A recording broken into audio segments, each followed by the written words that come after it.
Soal perizinan dan pembayaran royalti musik di ruang komersial, apa yang boleh dan yang dilarang agar tidak salah langkah. Sudah bergabung bersama kami Ketua Lembaga Manajemen Kolektif Nasional Dharma Oratmangun. Selamat malam Pak Dharma.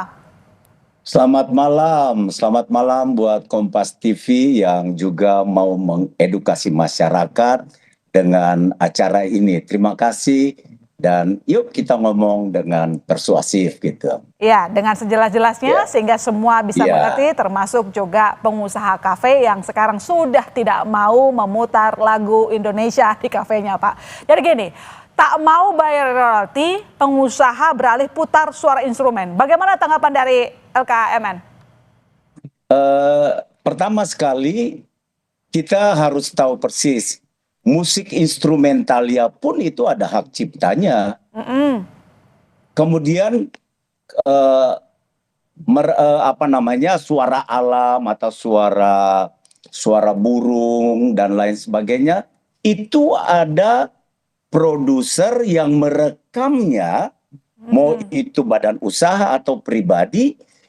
Hasil dari rekaman itu disebut hak terkait terhadap rekaman tersebut. Itu namanya produser fonogram. Itu oleh undang-undang diatur bahwa produser fonogram mempunyai hak terkait. Untuk karya cipta lagu, si pencipta lagu mempunyai hak cipta. Ada dua kamar, hak cipta dan hak terkait gitu. Jadi produk itu ada hak ciptanya. Sebuah karya cipta lagu dan musik atau instrumentalia itu kan lagu dan musik. Ketika dibunyikan di ruang publik, memberikan dampak ekonomi kepada penyelenggara, wajib hukumnya untuk mendapatkan izin atau membayar royalti melalui LMK, LMKN. Itu amanat dalam undang-undang. Termasuk instrumen? Instrumentalia itu kan karya musik. Ya. Dan itu pun harus bayar. Lagunya. Iya, di situ ada pemain gitar yang memainkan notasinya dan lain sebagainya gitu. Produser fonogram pun mendapatkan hak terkait di dalamnya gitu. Lantas begini Pak, memang ada kewajiban harusnya kita menghargai ya para pencipta musik atau siapapun yang berada di belakangnya. Mereka penghasilannya dari sana, karya memang harus dihargai. Tapi tampaknya mungkin Pak yang terjadi di lapangan itu banyak yang masih belum mengerti. Nah artinya apakah memang dari pihak Pak Dharma juga tidak memberikan sosialisasi yang pas sehingga mereka jadi bingung begitu loh Pak, seperti pengusaha kafe kayak berat. Padahal sebenarnya secara angka kan nggak mahal-mahal banget sebenarnya ya kalau kita hitung per tahun. Saya pastikan angka kita, tarif kita paling rendah dibanding dengan negara-negara lain di dunia. Nah iya, maksudnya sudah rendah, murah, tapi kok tampaknya seperti ada keraguan, bahkan kayak aduh ini kayaknya seakan-akan mahal begitu. Mungkin mereka belum tahu gitu. Apa sosialisasinya nanti? Karena narasi yang dibangun di ruang-ruang media sosial, orang dengar media sosial aja tanpa ngobrol sumber dari pemerintah gitu kan. Bahwa seakan-akan bayar royalti bangkrut. Padahal tidak, ini justru melindungi pelaku-pelaku kreatif itu. Dan tarif ini tarif yang paling rendah, disesuaikan dengan kondisi perekonomian nasional. Lalu yang berikutnya lagi, untuk UMKM ada perlakuan khusus, kita menghitung misalnya, ada bukan diskon ya, ada pengertian khusus di mana okupansinya sampai 60%, bukan dihitung 100%. Kita melihat juga jumlah kursi di jumlah ruangannya dan lain sebagainya gitu. Kemudian kita memudahkan untuk hari gini kalau mau baca itu tinggal ketik di Google langsung keluar bagaimana syarat-syarat mengurusnya. Lalu kita juga membuka website kita untuk. Tapi ini kan ada satu kasus yang tiba-tiba blow up. Nah kasus itu pun harus dilihat. Itu karena gerainya ada puluhan. Dan sudah tidak membayar sejak tahun 2022 hingga 2025. Bukan ujuk-ujuk angkanya muncul segitu. Ya ini yang memang harus dijelaskan Pak Dharma. Jadi penyelesaiannya juga bukan langsung pidana, tidak. Ini kan ada proses yang pada akhirnya harus dipidanakan. Nah tapi yang terjadi kebingungan juga nih Pak Dharma. Sebenarnya mekanisme pembayaran royaltinya bagaimana? Karena itu banyak yang bingung apakah ini tarif yang dikenakan itu per penyanyinya, per lagunya, atau sebenarnya itu akumulasi misalnya?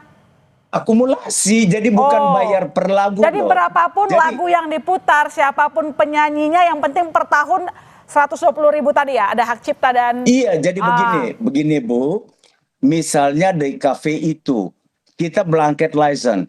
1 tahun itu dia boleh putar 1 juta lagu, 2 juta lagu, 3 juta lagu, 10 lagu, 500 lagu, silakan. Tapi tarif per kursi itu per tahun diakumulasi hak cipta dan hak terkait menjadi 120.000 Rp20.000 per tahun. Itu pun kita tidak menghitung 365 hari. Kita tahu ada bulan puasa dan lain sebagainya, sehingga sangat kooperatif untuk menghidupkan ekonomi kreatif, juga ekonomi berbasis kerakyatan sesuai dengan Perintah Undang-Undang Dasar 1945.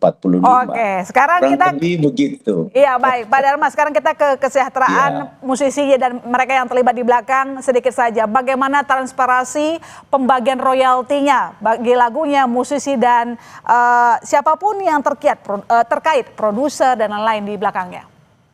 Iya, kita punya mekanisme yang kita sesuaikan dengan kondisi keindonesiaan. Misalnya, ada LMK KCI, LMK apa? 15% dari yang terhimpun semua itu dibagi merata. Kemudian yang sisa 85% itu dibagi, ada yang data kita hybrid, ada yang ada data kita bagikan berdasarkan pemutarannya atau penggunaannya. 50% yang sisa dari dana yang ada kita sebut unclaimed karena tidak terdata siapa penciptanya, siapa penyanyinya, itu kita bagikan berdasarkan kuota, di mana pemberi kuasa yang disebut anggota itu masing-masing di LMK-nya masing-masing. Nah, artinya para musisinya nanti dipastikan akan menerima royalti sesuai dengan yang dikutip ya Pak? Saya pastikan karena kita diangkat sumpah untuk hal demikian, lalu setiap tahun seluruh LMK diaudit dan dipertanggungjawabkan keuangannya. Nah, satu lagi, LMKN hanya menggunakan 2%. LMKN hanya menggunakan 2%, 10% itu LMK, 8% untuk petugas-petugas yang melakukan kegiatan collecting. Oke, baik. Terima kasih Pak Dharma telah berbagi di Kompas Malam, memberikan pengertian kepada pengusaha kafe maupun juga tentu bagi para musisinya. Selamat malam, sehat-sehat selalu Pak Dharma. Iya, closing statement aja. Boleh, singkat saja, singkat saja. Iya, pakai lagu aja, lagu Indonesia atau lagu apa saja, lagu tradisional, kita menghidupkan peradaban kita, peradaban bangsa melalui lagu dan musik. Terima kasih. Terima kasih Pak Dharma, selamat malam. Sampai jumpa lagi. Selamat malam.